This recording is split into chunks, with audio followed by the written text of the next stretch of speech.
Hi friends, എല്ലാവർക്കും she സ്റ്റോറീസിൻ്റെ പുതിയൊരു വീഡിയോയിലേക്ക് സ്വാഗതം. ഇന്ന് ചെറുപയർ പരിപ്പ് കൊണ്ട് സിമ്പിളായിട്ടൊരു കറി ഉണ്ടാക്കി നോക്കിയാലോ. ആ വീഡിയോയിലേക്ക് പോകുന്നതിന് മുന്നേ തന്നെ വീഡിയോ ആദ്യമായിട്ട് കാണുന്നവരുണ്ടെങ്കിൽ എല്ലാവരും ഒന്ന് സബ്സ്ക്രൈബ് ചെയ്യണേ. അതുപോലെ തന്നെ എല്ലാവരും ഒന്ന് പ്ലീസ് ലൈക്ക് ചെയ്തിട്ട് ഒന്ന് സപ്പോർട്ട് ചെയ്യണേ.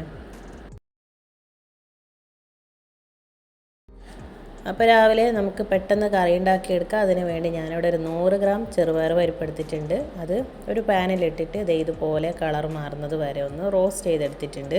അപ്പോൾ സാധാരണ ഒരു ചീനച്ചട്ടിയിൽ ഒരു പാനിലോട്ടിട്ട് ഇതുപോലെ നന്നായിട്ടൊന്ന് വറുത്തെടുത്താൽ മതി. അതിൻ്റെ കളറൊക്കെ ഒന്ന് മാറി വരുമ്പോൾ ഫ്ലെയിം ഓഫ് ചെയ്തിട്ട് അതിൻ്റെ ചൂട് മാറിയതിന് ശേഷം വെള്ളത്തിലിട്ടിട്ട് നന്നായിട്ടൊന്ന് കഴുകിയെടുക്കാം. ചെറുപയർ പരിപ്പ് നന്നായി കഴുകി എടുത്തിട്ട് മാറ്റി വെച്ചിട്ടുണ്ട്. ഇനി ഒരു കുക്കറിലേക്ക് നമ്മൾ കഴുകി വെച്ചിട്ടുള്ള ചെറുപയർ പരിപ്പ് ഇട്ട് കൊടുക്കാം.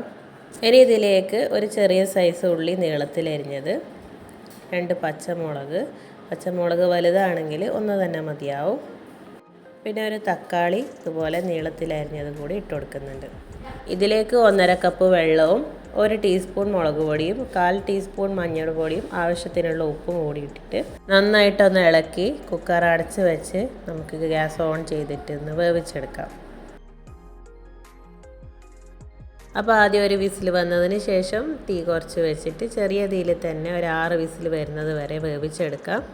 ഫ്ലെയിം ഓഫ് ചെയ്ത് കഴിഞ്ഞാൽ അതിൻ്റെ ആവി മൊത്തം പോയതിന് ശേഷം മാത്രം കുക്കർ തുറക്കാം. അപ്പോൾ നമ്മുടെ പരിപ്പൊക്കെ നന്നായിട്ട് വെന്തടിഞ്ഞിട്ടുണ്ട്. നമുക്ക് ഈ ഒരു പരുവത്തിൽ തന്നെയാണ് വെന്ത് കിട്ടേണ്ടത്. ഇനി ഇത് സ്പൂണ് വെച്ചിട്ട് തന്നെ നന്നായിട്ടൊന്ന് ഉടച്ചു കൊടുക്കാം. അപ്പോൾ ഈ ഒരു പരിപ്പ് കറി സാധാരണ നോർത്ത് ഇന്ത്യൻസും ഒക്കെ ഉണ്ടാക്കിയിട്ട് അവർ ചപ്പാത്തിക്കും ഒക്കെ കഴിക്കുന്നൊരു കറിയാണ്. അപ്പോൾ ഞങ്ങൾക്കും വളരെ ഇഷ്ടമുള്ളൊരു കറി കൂടിയാണിത്. ഇപ്പോൾ കറി ആയിക്കഴിഞ്ഞതിന് ശേഷം ഫ്ലെയിം ഓണാക്കി വെച്ചിട്ടാണ് ഇതുപോലെ ഉടച്ച് കൊടുക്കുന്നത്. ഇനി ഒന്ന് തിളച്ച് കഴിഞ്ഞിട്ടുണ്ടെങ്കിൽ നമുക്കിത് അടുപ്പത്തുനിന്ന് മാറ്റാം. ഇനി ഈ കറി ഒന്ന് താളിക്കണം. അപ്പോൾ അതിന് വേണ്ടി ഞാനൊരു ചെറിയ പാൻ അടുപ്പത്ത് വെച്ചിട്ട് അതിലേക്ക് 1 ടേബിൾ സ്പൂൺ വെളിച്ചെണ്ണ ഒഴിച്ച് കൊടുക്കുന്നുണ്ട്. എണ്ണ ചൂടായി കഴിഞ്ഞാൽ അതിലേക്ക് 1 ടീസ്പൂണ് കടുകിട്ടിട്ട് ഒന്ന് പൊട്ടിച്ചെടുക്കാം. കടുക് മുഴുവനായിട്ട് പൊട്ടിക്കഴിഞ്ഞാൽ അതിലേക്ക് ഒരു 4-5 ചെറിയ ഉള്ളി ചെറുതായി അരിഞ്ഞിട്ടിട്ട് കൊടുക്കുന്നുണ്ട്. ഇനി ഇത് നന്നായിട്ടൊന്ന് കളർ മാറുന്നത് വരെ ഒന്ന് മൂപ്പിച്ചെടുക്കണം.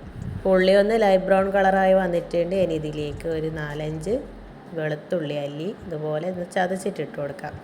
ഈ കറിയുടെ മെയിൻ ടേസ്റ്റ് എന്ന് പറയുന്നത് നമ്മൾ ലാസ്റ്റ് താളിച്ചിടുന്ന ചെറിയുള്ളിയുടെയും വെളുത്തുള്ളിയുടെയും ഒക്കെ രുചിയാണ്. അപ്പോൾ വെളുത്തുള്ളിയുടെ പച്ചമണം മാറിക്കഴിഞ്ഞാൽ അതിലേക്ക് അല്പം കറിവേപ്പിലയും കൂടി ഇട്ടൊന്ന് താളിച്ചിട്ട് നമുക്ക് കറിയിലേക്ക് ഒഴിച്ചു കൊടുക്കാം.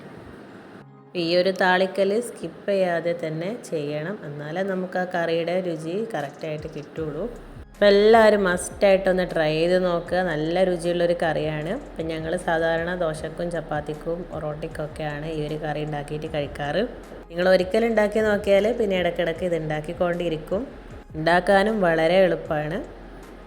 അപ്പോൾ ഉണ്ടാക്കി നോക്കിയിട്ട് കമൻ്റ് ഇടാൻ മറക്കരുത്. അതുപോലെ തന്നെ വീഡിയോ ആദ്യമായിട്ട് കാണുന്നവരുണ്ടെങ്കിൽ സബ്സ്ക്രൈബിൻ്റെ കാര്യം മറക്കണ്ട.